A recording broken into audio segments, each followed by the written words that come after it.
That's why I'm asking you to help communities change this picture. You can help bring clean water to a child right now by texting or calling WaterAid to give £2 a month. WaterAid are already working with communities, helping them to install life-saving pipes and taps.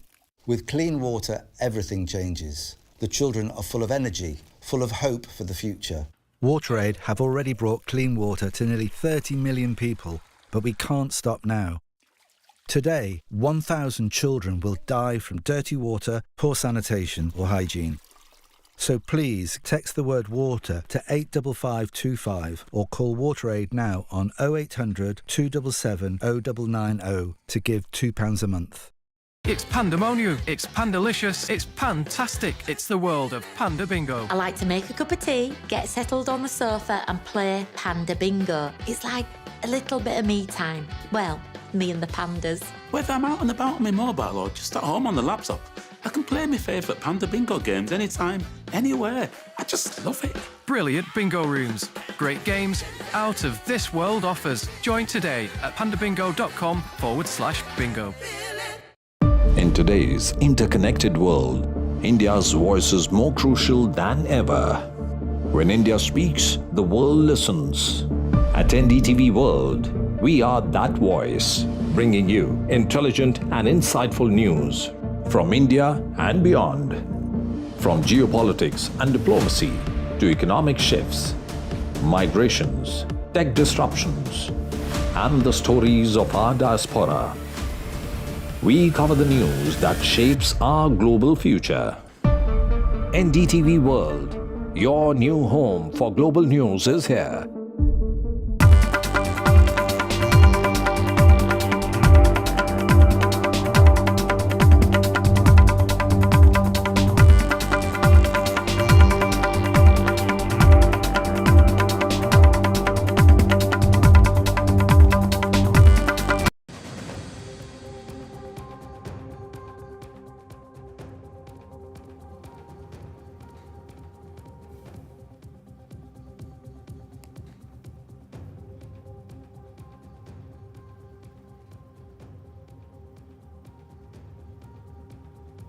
A very good evening. You're watching India Global. Before the break, we spoke about Iran and Israel, and we are now going to focus on Prime Minister Modi's visit. After a landmark visit, the first pan-Indian Prime Minister in 2 decades, the PM has departed from Cyprus and heading next to Canada to attend the G7 summit, a crucial meeting at a time of global uncertainty, coming as an inking a wide-ranging set of joint declaration in Nicosia, marking a significant step forward in bilateral relations with a focus on IMEC.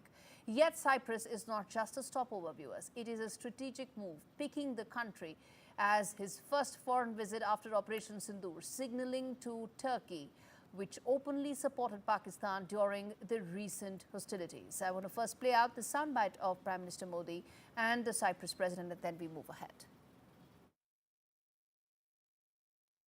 Mediterranean क्षेत्र के साथ connectivity बढ़ाने पर भी हमने बात की। हम सहमत है कि India middle east Europe economic corridor से क्षेत्र में शांति और समृद्धि का मार्ग प्रशस्त होगा।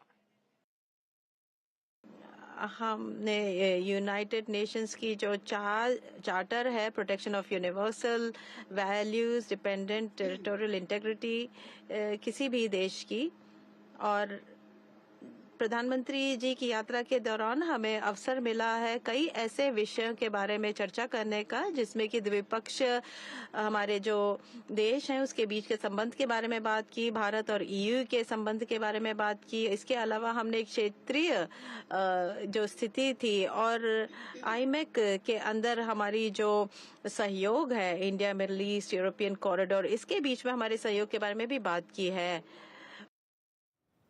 All right, viewers, let's now get in a voice from Cyprus, from Nicosia, to understand how significant this visit has been. Sunil Kapoor, who's a partner and COO of OL Shipping Group, joins us live from Nicosia to understand and decode the importance and significance of this visit. Mr. Kapoor, we've played out some of the important sound bites, the messaging, the import of this meeting.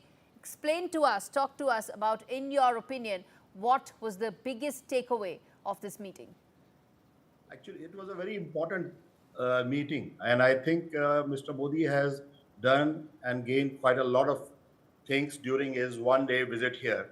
And as I said, he had mentioned this in the meeting that it is not just about the ease of doing business, it is about the trust of doing business. And he has stressed on this that he would like to have now long-term partners with whom they can trust and they can do business, which would not only be gainful for one country, but to be useful for both the countries.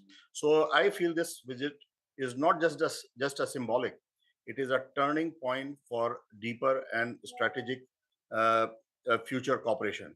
So there have been many things which was discussed. Of course, I was part of this roundtable conference where we discussed about the business, how we can increase our cooperation, which was there. They had always better understanding about the Indians. In fact, the president of Cyprus did mention that at one time Indians and Cypriot soldiers, they took part in World War II. So the relationship goes for many years, including the times of Makarios. So, but now they have put a seal to see that the things move fast forward. So both in terms of business, in terms of trust, and I feel that there are some of the good important takeaways, that there has been a major upgrade in the bilateral relations. Then he has received the top honor, conferred Cyprus' highest award, the Grand Cross of the Order of Makarios II. I think this is a very important strategic. It is.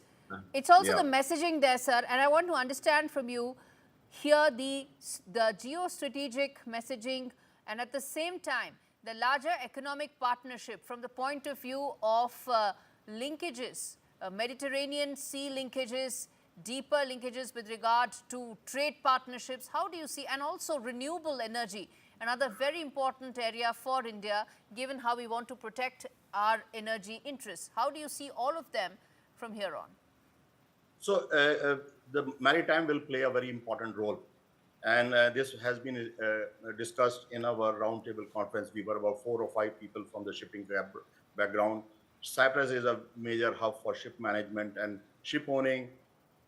Prime Minister Modi emphasized that we are going to spend a lot of money on the development of ports, the shipbuilding and ship repairs. So this is a benefit for both. Then he also mentioned regarding the India-Middle East corridor IMEC plan, this is a future, and I'm sure once the things will start improving this side of the world, there will be a lot of business both for the movement of trade and cargo from India and maybe via Cyprus.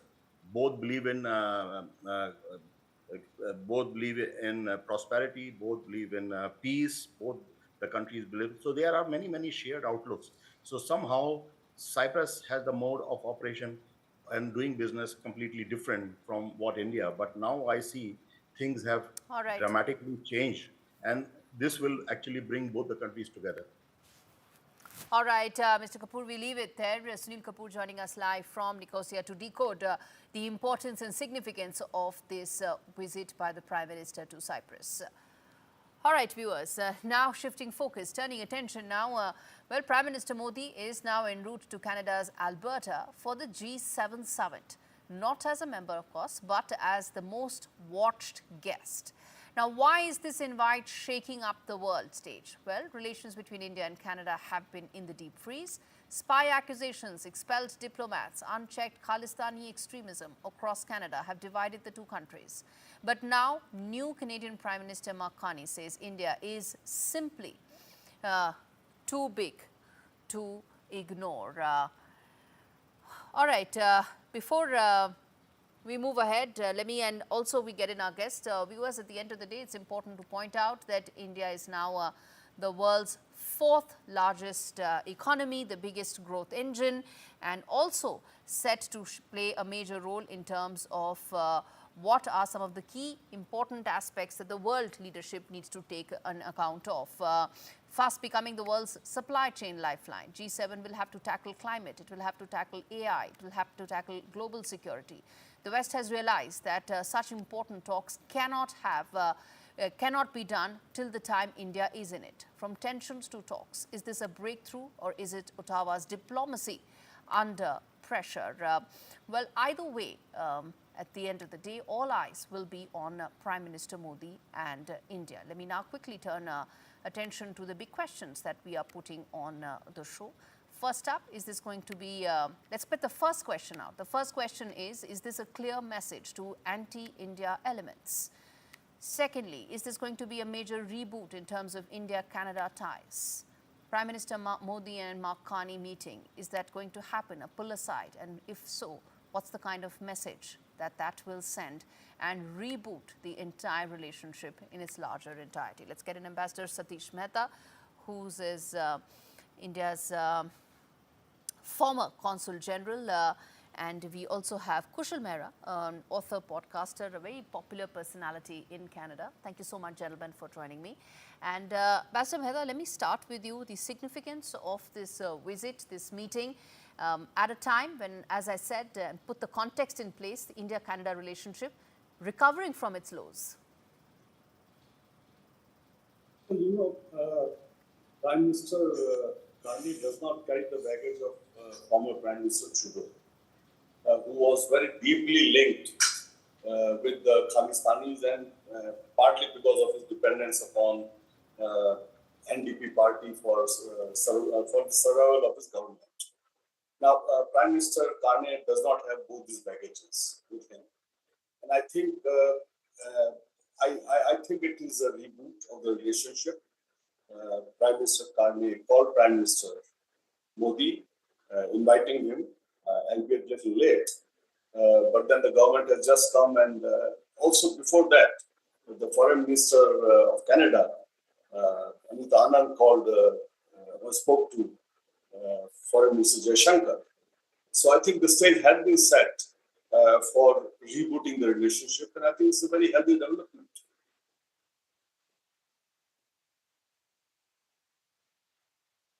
On some of these aspects that Ambassador Mehta was pointing out, but most importantly, in terms of the Khalistani extremists that have played a very major role in puncturing the relationship in the last 18 months or so, how do you see them getting the strongest message ever with this meeting that is set to take place?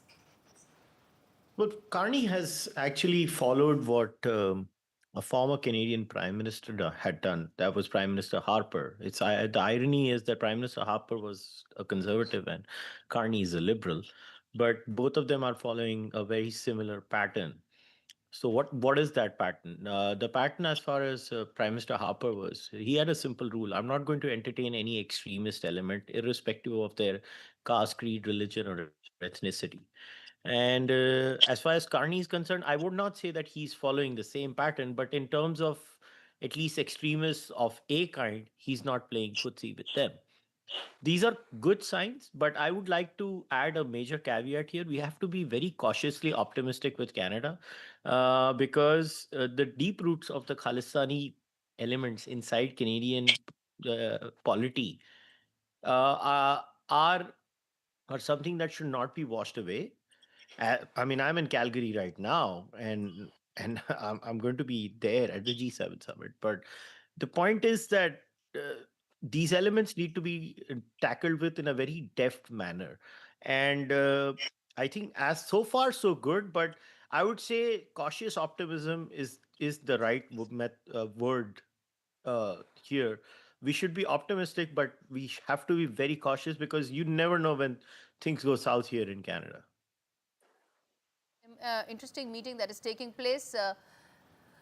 This is also a meeting that is taking place after some of those incessant claims made by Donald Trump, all of which completely rejected by India. In the backdrop of that, it'll be very interesting to see what will be the kind of body language that will be there between these two leaders.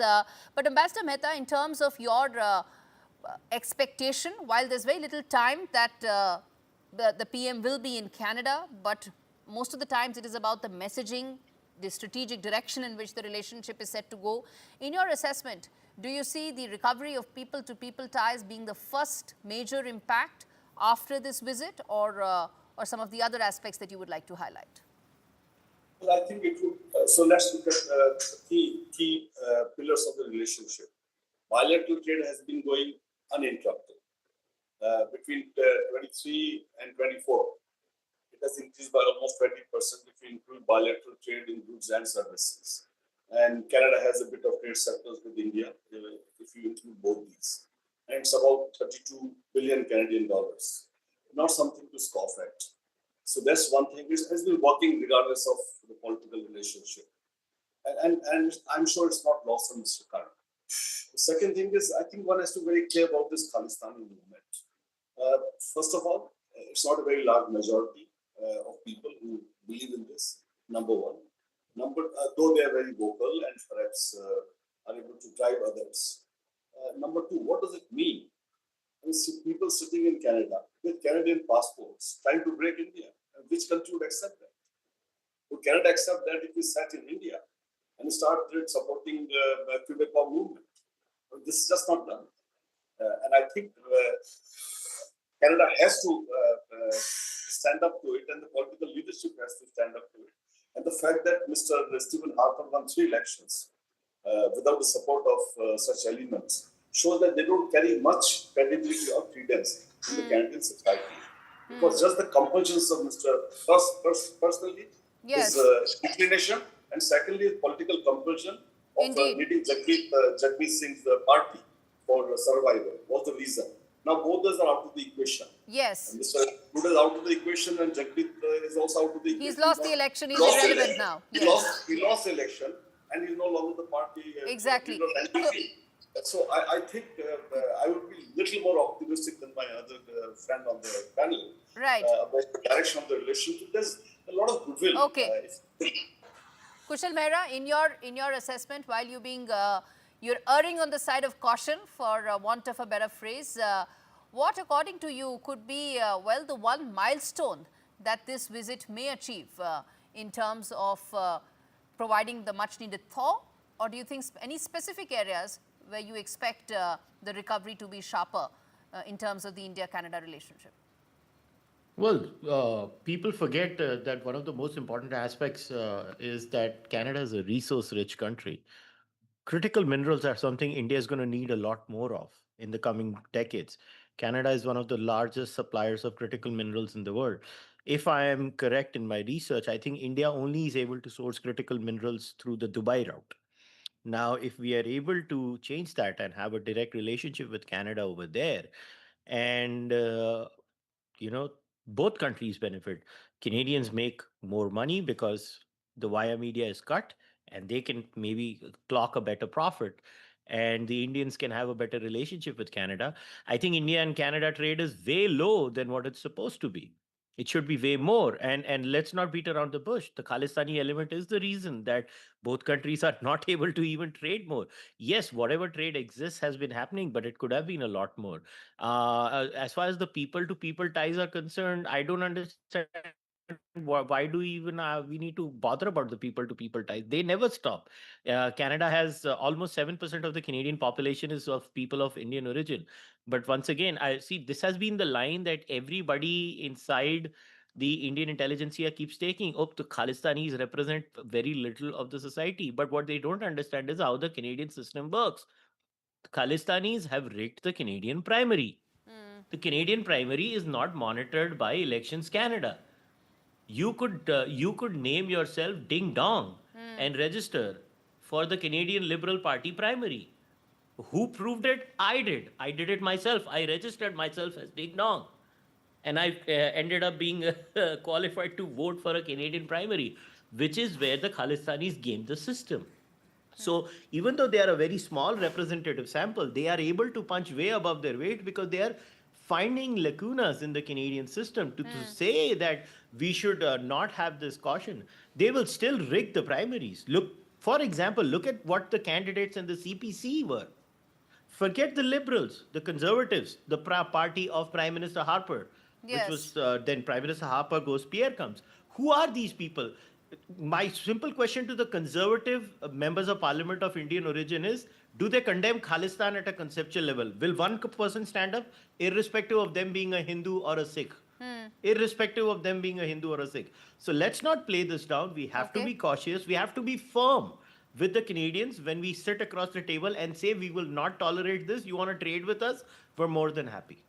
Okay, that's an important view, a counter view really, that India should speak and must speak and continues to speak from a position of strength, and that should never change. I'm going to leave it there, gentlemen. Thank you so much for joining me on this edition of India Global, story that we are going to keep coming back to. I'm going to, on that note, take a quick break, come back on the other side with more stories. Stay with us.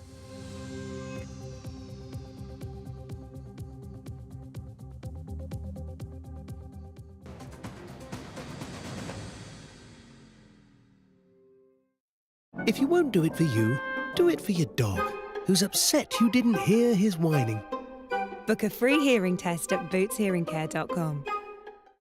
It's pandemonium, it's pandalicious, it's pantastic. It's the world of Panda Bingo. I like to make a cup of tea, get settled on the sofa and play Panda Bingo. It's like a little bit of me time. Well, me and the pandas. Whether I'm out and about on my mobile or just at home on the laptop, I can play my favourite Panda Bingo games anytime, anywhere. I just love it. Brilliant bingo rooms, great games, out of this world offers. Join today at pandabingo.com/bingo.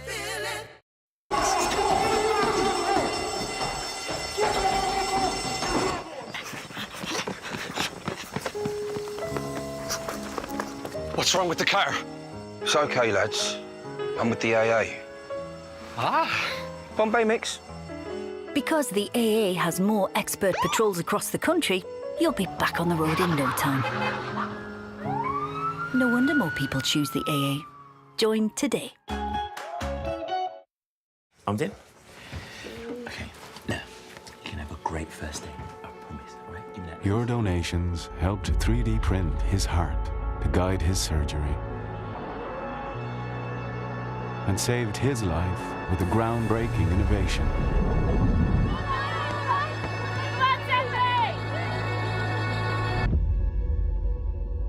And the future breakthrough that could cure her is closer than ever. Help us turn science fiction into reality and save more lives like hers. Donate to the British Heart Foundation now. Wouldn't life be so much easier if you could control your blinds at the touch of a button? With Ultra Smart Blinds from Appeal, there's no chains, cords or wiring, because these stylish blinds are driven by a rechargeable power pack. New Ultra Smart Blinds from Appeal, the intelligent solution for home shading. With 3, save £336 on the Samsung Galaxy S25 Ultra. And claim a Galaxy Tab A9 Plus worth £259 when you buy today. Search 3 or head in-store today. Life needs a big network. How long's it been then? We met about 8 years back. What? Yeah, serious relationship. He has this way of looking into my eyes. Knows how to treat me. Gentle, considerate. Did I tell you he owns his own business? I think he's going to pop the question. Better or worse? Better. Our opticians and audiologists own their stores, so your care is their business, which can make them rather popular. Apparently, he's seeing half the town. Book an appointment today.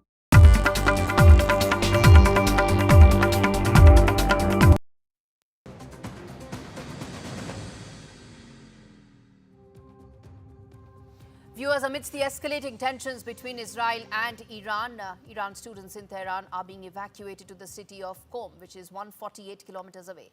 Thousands of Indians are stranded in various Iranian cities as Israel and Iran continue to trade missiles, with neither side showing any signs of backing down. This includes more than 1,500 Indian students, most of whom are from Jammu Kashmir.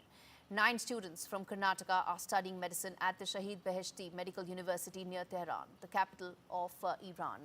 And they are now extremely worried due to the said tense situation. One of these students, Nadeem Hussain, and his parents in Bengaluru contacted the North Resident Indian Committee Bengaluru office over the phone and expressed their pain and desire to return to their country immediately. Now, how many students are there? Let's quickly now bring you up to speed, viewers, with the kind of impact that is there in terms of the number of students. Let's put that out for our viewers to see just how many students we are talking who are actually caught in the crossfire. Let's put that out. There are about 1,500 Indian students who are stuck there in Iran, which has a very large number of medical students. Most of them, let's keep going ahead, most of them are actually medical students, and most of them come from the state of Jammu and Kashmir.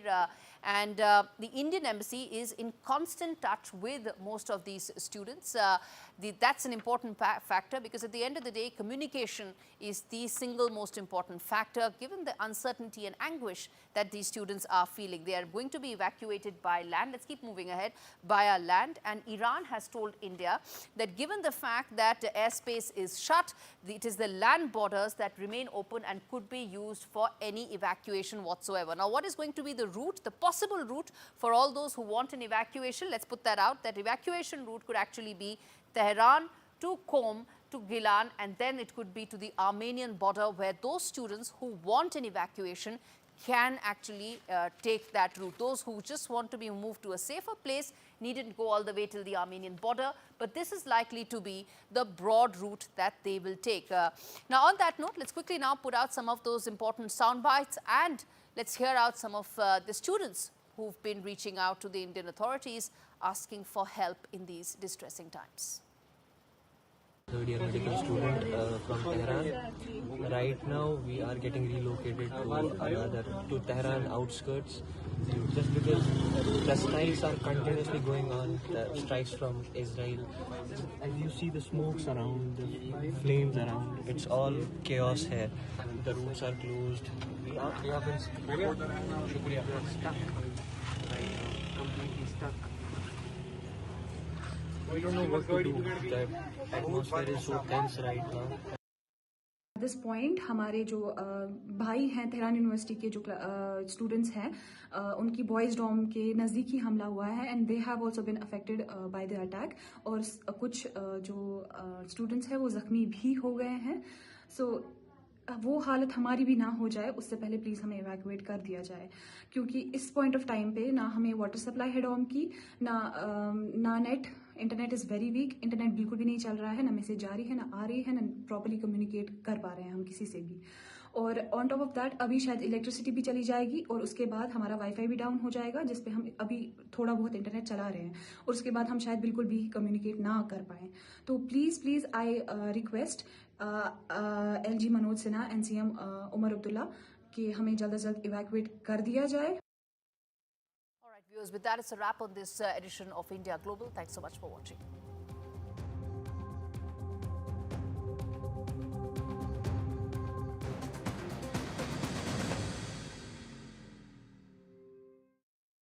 Magic family moments deserve the perfect setting. A stylish awning from House is the ideal addition to your outdoor space. Available in a range of colours and finishes, and with the option of integrated lighting and heating, you can enjoy your outdoor space for even longer. Now that is magic. House awnings, made for life. If your garage looks like this, you need Tougher Man. A leading supplier of shelving for your home or business. Assembly is quick, easy and boltless. Buy one bay from just $59.99, or you can get 3 bays from only $119.99, saving you nearly £60. Plus you get a 5-year Storelex steel guarantee. Order now at tougherman.co.uk.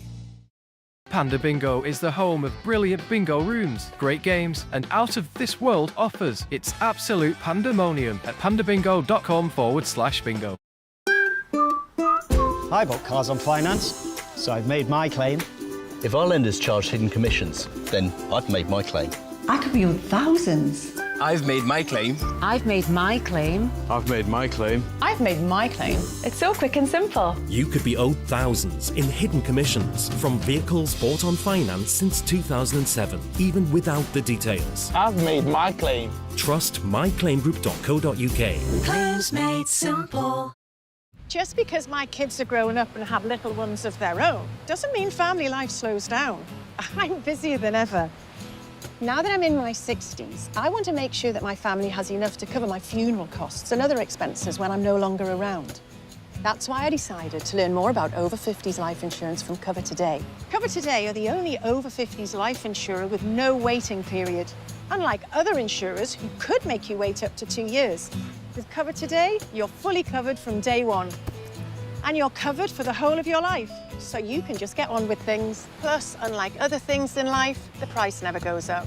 Their claims process is really straightforward, so your loved ones will be looked after. Learning more couldn't be simpler and can be done in just a few minutes. All you need is your phone. Go online or talk to their friendly UK team today. Cover Today are the only over 50s life insurer with no waiting period. Get covered in minutes with no annoying trips to the doctor. With fixed monthly payments, prices start at just £4.42 a month. Plus, you'll get your choice of a £125 gift card. And you'll also get access to free 24/7 GP advice and health services as part of your policy. So stop putting it off and get it done. Then you can get on with all the fun stuff in life. To get a free life insurance quote, call our friendly UK team on 0800 977 6947 or visit covertoday.co.uk. Life is complicated. Hastings Direct Car Insurance is simple. You've got a lot going on. A lot. Trying to save could really grind your gears. So come on, let's get a great deal off the ground! Nice driving. Hastings Direct is simple. Great cover, great price, and a great app makes us one of the UK's top choices when comparing car insurance online. Hastings Direct. Simplicity is the best policy. How long's it been then? We met about 8 years back. What? Yeah, serious relationship. He has this way of looking into my eyes. Knows how to treat me. Gentle, considerate. Did I tell you he owns his own business? I think he's going to pop the question. Better or worse? Better. Our opticians and audiologists own their stores, so your care is their business, which can make them rather popular. Apparently, he's seeing half the town. Book an appointment today. Bengaluru-specific focus this evening. What's your take on bike taxis? But first, the top headlines from the Air India tragedy. The ill-fated AI-171's cockpit voice recorder is found and could be essential in deciphering the final seconds before the crash. Boeing sends its experts to Ahmedabad to analyze the crash. The first high-level meet to probe the crash comes to a close. An emotional final goodbye to former Gujarat Chief Minister Vijay Rupani, one of those who died in that crash. The ordeal of identifying the other victims continues, and several families continue the agonizing wait for the final release.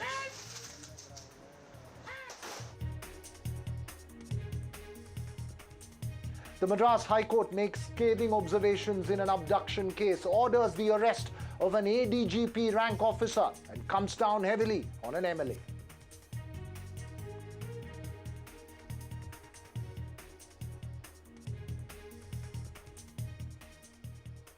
Well, first up this evening, focus on the top international story, the Iran-Israel conflict, and caught in the crossfire are thousands of Indian nationals, including medical students in Iran, as the strikes between Tehran and Tel Aviv continue. Key focus now for India is evacuating or moving to safety the over 1,500 Indian medical students who are amongst hundreds of other Indian nationals stuck in Iran. Most medical students are from Jammu and Kashmir, but there are many from the southern states as well, including 9 from Karnataka. Many Indian citizens from Kerala and the other states have also been reported there in Iran. Indian students at the university in Tehran are being evacuated and moved to the city of Qom, according to officials. India had requested evacuations of its students from cities that are being hit by Israeli bombings. Even evacuation through land routes from Iran is being considered. In a statement, the Foreign Ministry of Iran had said, and I quote, "We inform that all land borders are open for crossing." So what's the latest from the Indian students in Iran? Joining me live now, my colleague Mohammad Ghazali, who has been tracking this very, very closely. I also hope to be joined in a bit by Shabab Zehra from Bengaluru, whose 22-year-old son Nadeem Hussain is an MBBS student in Tehran. We also hope to be joined by Afnan Pare, who's a third-year MBBS student in Tehran. But first to you, Ghazali, as we wait for our other guests to join, what are you picking up from the authorities in terms of the evacuation and moving Indian students to safety processes concerned? See, Veera, there are certain students who have been asked to gather at one location in Iran from where they will be taken to the city of Qom.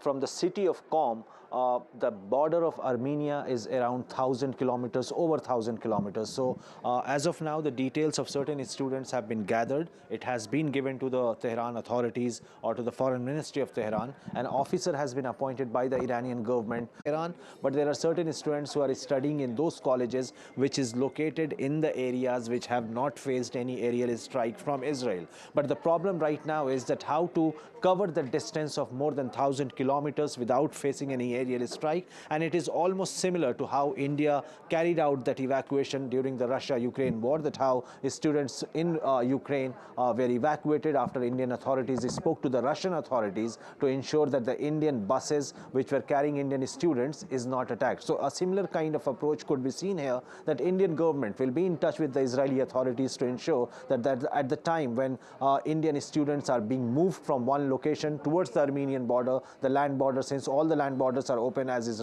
Iran had claimed. So at that time, Indian authorities will speak to their Israeli counterpart as well to ensure the safe movement of students.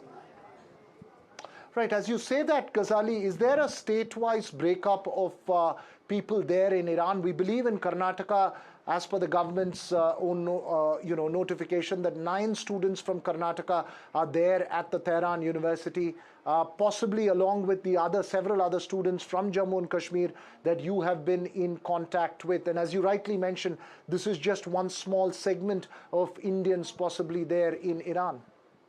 Yeah, certainly.